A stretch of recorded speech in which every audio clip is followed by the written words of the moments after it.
Bonjour et bienvenue dans l'épisode 108 du podcast Fluidité, dans lequel je vais vous parler de la francophonie en Afrique. Dans quel pays on parle français? Alors restez à l'écoute.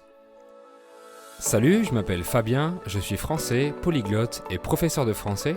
Vous êtes sur le podcast qui vous parle de culture, d'histoire ou de géographie française, d'astuces d'apprentissage et bien plus encore, dans un français naturel et facile. Bienvenue dans le podcast Fluidité.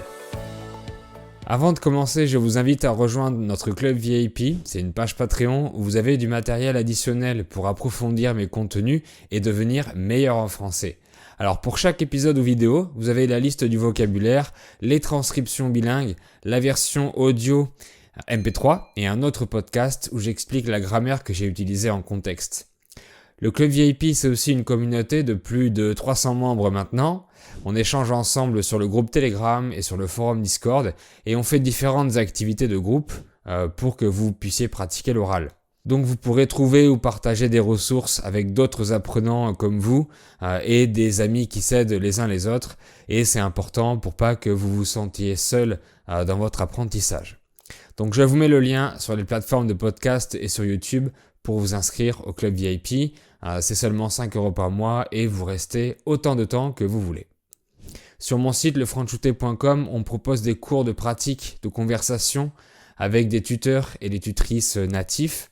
Vous avez aussi les liens dans la description pour demander un cours d'essai. Toujours dans la description de l'épisode, vous trouverez la version vidéo YouTube pour réécouter avec les sous-titres en français ou dans d'autres langues pour améliorer votre compréhension orale. Vous m'avez suggéré plusieurs fois de parler de ce sujet, de parler des autres pays francophones, et j'ai trouvé que c'était une bonne idée, donc c'est le thème d'aujourd'hui. Il y a environ 320 millions de francophones dans le monde, mais c'est pas en France qu'il y a le plus de locuteurs. Un locuteur, c'est quelqu'un qui parle, et vous êtes mes auditeurs, les personnes qui écoutent. Vous allez voir qu'il y a beaucoup de pays où le français est une langue officielle en Afrique, et vous serez surpris du nombre. J'ai commencé à en parler un tout petit peu dans mon épisode sur l'outre-mer en disant qu'il y avait beaucoup d'anciennes colonies françaises un peu partout autour du globe. Cette colonisation a commencé au XVIe siècle et a duré jusqu'à la moitié du XXe siècle. On l'appelait l'Empire colonial français. La France avait des terres un peu partout en Amérique, en Afrique et en Asie. Et c'est à partir du milieu du XIXe siècle que cette colonisation s'est accélérée en Afrique par Napoléon III. En gros, la France et la Grande-Bretagne, entre autres, faisaient la course à celui qui colonisait le plus sur ce continent. D'ailleurs, c'est l'Empire britannique qui était le plus vaste à l'époque et l'Empire français était en deuxième place. Et si on y ajoute la présence de l'Italie, du Portugal et de l'Allemagne, l'Afrique était presque entièrement colonisée.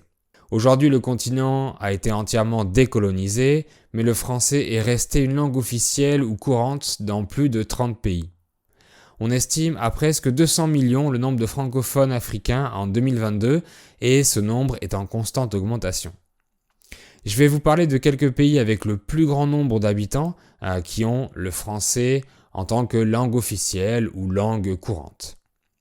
En première position, la République démocratique du Congo, qui a plusieurs langues officielles, dont le français ou encore le swahili. Avant, le pays s'appelait le Zaïre et quand il était colonisé, il s'appelait le Congo belge. Le pays compte 108 millions d'habitants et on estime qu'il y a un peu plus de 40% de Congolais et de Congolaises qui parlent français, soit environ 50 millions de personnes. Donc c'est le deuxième pays francophone du monde. Et selon l'augmentation du taux de natalité, il y aura bientôt plus de francophones qu'en France. Le français est la langue principale de l'éducation, de l'administration, des médias et des affaires. D'ailleurs, la monnaie, la devise, s'appelle le franc congolais. L'un des chanteurs-rappeurs les plus connus en France est Gims, et il est né au Congo. Ses parents sont arrivés à Paris quand il avait 2 ans. À côté de la République démocratique du Congo, il y a la République du Congo qui utilise aussi le français en tant que langue nationale. Un autre pays africain qui utilise le français en tant que langue officielle, c'est le Cameroun. On compte environ 32 millions d'habitants, dont 40% sont francophones. L'autre langue officielle est l'anglais, mais il y a environ 309 autres langues et dialectes parlés dans le pays. Et on doit au Cameroun beaucoup de talents, comme le champion de tennis Yannick Noah, dont j'ai parlé dans l'épisode sur Roland Garros. Le pays suivant que je voudrais citer est la Côte d'Ivoire.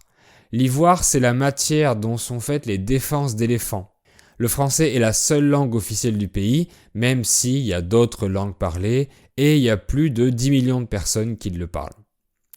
Ensuite, j'ai envie de vous citer Madagascar, que certains d'entre vous connaissent grâce au film d'animation. C'est une île qui se trouve dans l'océan Indien et qui compte 26 millions d'habitants. Le pays est devenu indépendant de la France depuis 1960, donc c'est aussi pour cette raison que le français est la deuxième langue officielle après le malgache. On estime qu'il y a à peu près 5 millions de francophones. C'est la raison pour laquelle beaucoup d'entreprises françaises font travailler des malgaches pour payer la main-d'œuvre moins chère, par exemple pour trouver des conseillers clientèle. Le pays possède un écosystème unique au monde et renferme des trésors de biodiversité. On peut également évoquer le Sénégal, dont la capitale est Dakar, où le français, notamment enseigné à l'école, est la seule langue officielle, avec plus de 4 millions de francophones sur 16 millions d'habitants, bien qu'il y ait d'autres langues nationales parlées. C'est aussi une ancienne colonie française, et comme la majorité des pays que je cite dans cet épisode, le Sénégal est également devenu indépendant de la France en 1960. Il y a encore beaucoup d'autres pays africains qui ont le français comme langue officielle, tels que le Burkina Faso, le Bénin, la Guinée, le Mali, et je ne peux pas tous les énumérer parce que la liste est vraiment longue. Venant de cet ancien empire colonial français, il y a d'autres nations qui utilisent régulièrement le français, mais pas officiellement, et il y en a 3 en particulier qui ont beaucoup de francophones. Je parle notamment de l'Algérie, un pays qui compte 41 millions d'habitants, dont environ 13 millions de personnes qui comprennent et parlent le français. La langue est très utilisée dans le monde du travail, de l'administration, mais également de l'éducation. Et j'ai souvent parlé de l'Algérie en racontant des biographies, puisque c'est le pays de naissance d'une infinité de personnalités qui sont célèbres en France, tels que Yves Saint-Laurent, Zidane, Albert Camus, Karim Benzema, Kylian Mbappé, etc. Et le voisin de l'Algérie, c'est le Maroc, un pays avec également plus de 10 millions de Marocaines ou Marocains parlant le français. Ils l'apprennent également à l'école et l'utilisent pour le travail. Et là aussi, énormément de célébrités viennent du Maroc. Vous connaissez certainement les comiques Gad Elmaleh et Jamel Debbouze, le chanteur Alain Souchon, l'acteur décédé Michel Galabru et encore plein d'autres. Et l'autre voisin de l'Algérie, c'est la Tunisie. C'est un plus petit pays, mais il compte quand même plus de 6 millions de francophones, environ la moitié de la population. Ces 3 derniers pays ont l'arabe en tant que langue natale et font partie de ce qu'on appelle le Maghreb. Il y a beaucoup de Maghrébins qui viennent vivre en France, donc vous entendrez sûrement des mots d'argot venant de l'arabe comme un toubib pour dire un docteur, un klebs pour dire un chien, un kawa pour dire un café, un chouïa pour dire un peu, le verbe kiffer pour dire aimer, maboule pour dire fou, le seum pour dire la haine, kif-kif pour dire pareil, un bled pour dire un petit village, etc., etc. Voilà ce qu'on peut dire sur la francophonie en Afrique. J'espère que vous avez appris plein de français, de vocabulaire et de grammaire. Je voulais faire un épisode un peu plus court pour que ce soit un niveau pour les plus débutants. Mais réécoutez bien plusieurs fois pour assimiler jusqu'à comprendre l'audio seul. Et si vous êtes resté jusque-là, l'épisode vous a intéressé, donc mettez un petit like et abonnez-vous sur YouTube. Salut et à bientôt!